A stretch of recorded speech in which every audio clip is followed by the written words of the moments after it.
Hi, everybody. Well, this is a very quick review on pronouns. Why, if you're in bachillerato, you should learn about pronouns because, well, this is a very common mistake and it's something very easy to avoid. So I'm gonna go through them quite fast and hope that you get to understand and never ever again make the same mistakes. So I've included, well, there are millions of pronouns in English, of course, but I included personal pronouns, demonstrative, and indefinite. Let's go. Well, this is like a chart with lots of pronouns and different types of pronouns that you can find in English. We have already worked on relative pronouns this year, of course, interrogative pronouns, and there are more. But today, we are going to focus on these ones. So subject pronouns, they're always before a verb. I, you, he, she, it. These first words that we learn in English. Easy, right? Easy, always before a verb. Object pronouns, me, you, him, her, it, always after a verb. And this is something very easy to do, but it's a huge mistake that lots of people make. So remember, I love you, she loves him, they ask us, we offered them. I included 3 pictures here. James is helping him. Him is for boys and her is for girls. Huge mistake. Be careful, please. Sorry. Possessive adjectives. They always go before a noun. Why? Because, well, a noun or a noun group. Because we need something to possess, because it's a possessive adjective, right? So my family, our neighborhood, our grandparents, our wonderful colleagues, that's a noun group. When I have another word and a noun, usually, well, an adjective or 2 adjectives.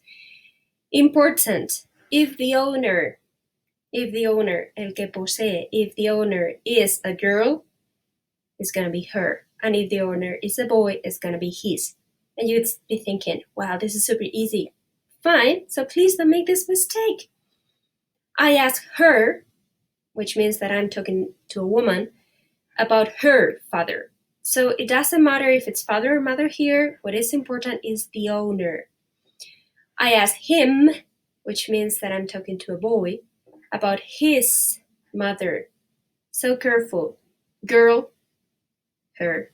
Boy, his. Very, very important. It's a huge mistake. Please pay attention. Possessive pronouns. Well, they are always after a verb. And instead of saying the whole thing, right, my mother, I could say it's mine, right? Whose is the cup? It's mine. Instead of saying it's my cup, right, it's mine. So they are usually at the end of the sentences, but not always, right, but usually. That book is hers. It's not mine, it's his. Or the classroom over there is ours. So remember, our classroom, and I changed this classroom thing for an S, ours. It's ours. It's my car, it's yours. Her hat, hers.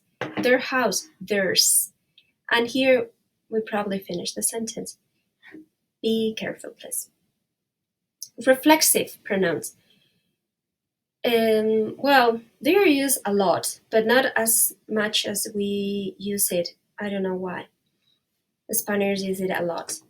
So the first condition is that the subject and the object is the same, right? I'm teaching myself. You don't say I'm teaching me. I'm teaching myself because I'm doing it by myself, on my own. It's something that I do for me, and that's it.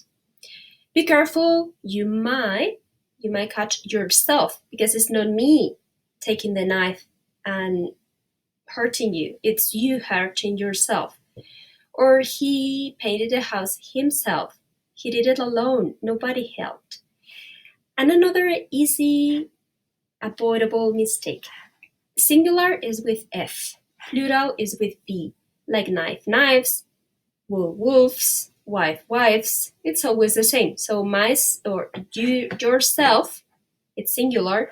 Yourselves is plural. Careful, please. You can watch this video and do the activities. It's not a very interesting video, but they show you lots of pronouns, all the pronouns we have been working on. And then you have a grammar explanation, and then you have some activities to do. So if you want to spend like 10, 15 minutes working on this, might be good. Demonstrative pronouns, right? They refer to people, things, objects, places, lots of things.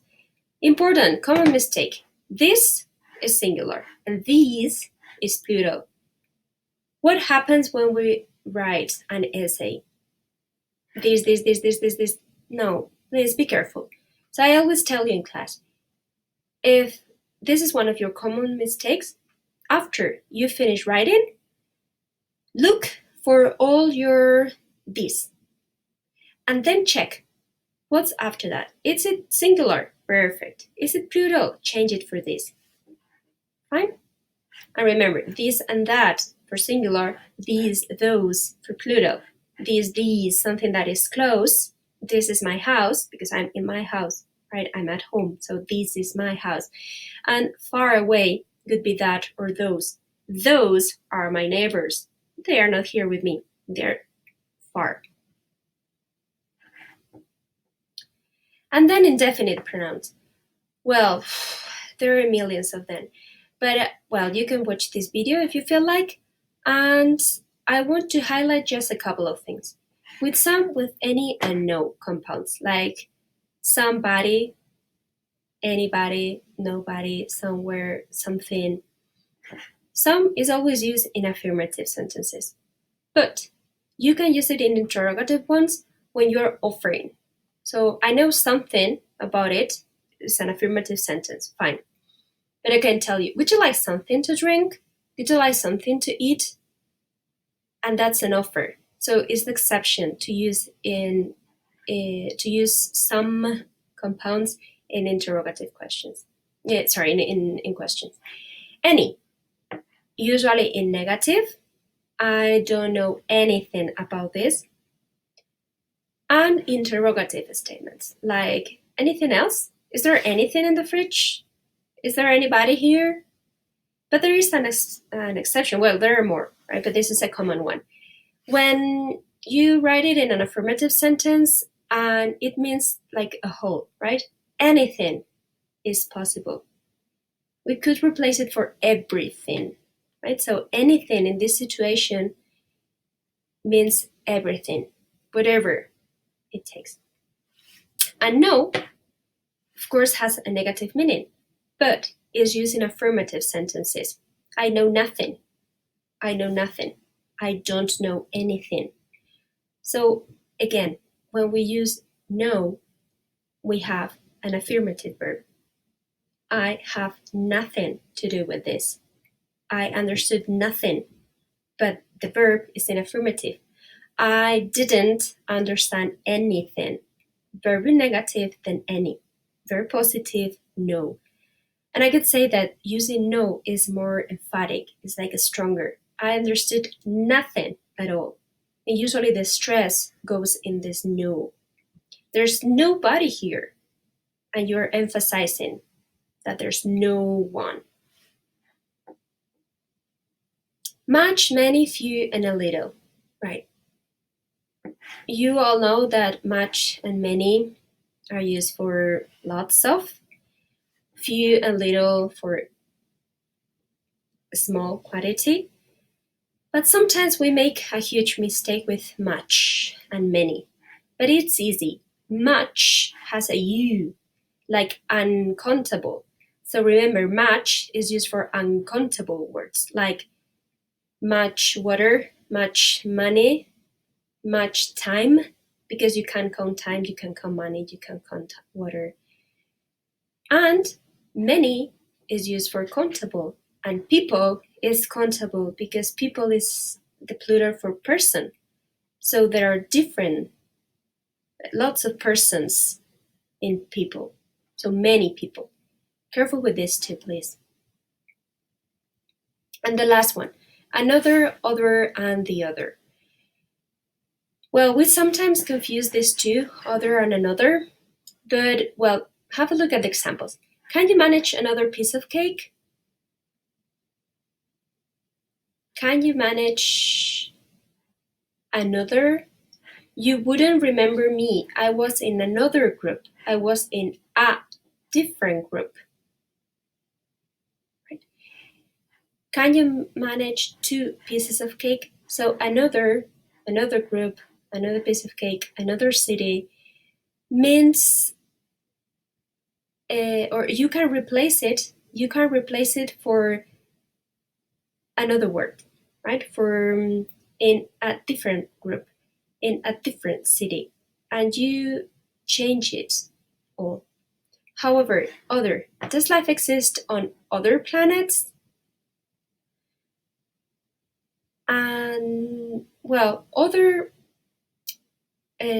Why here can you say another planet? Does life exist on another planet? On a different planets? No, you wouldn't say on a different planets. You would say on different planets.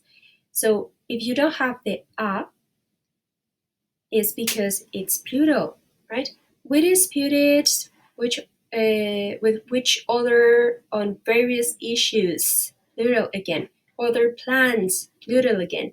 So be careful. Another singular, other plural, right? And the other, well, have a look at it, but it's not a very common mistake for us. Thanks for watching. I hope it's been useful. Bye bye.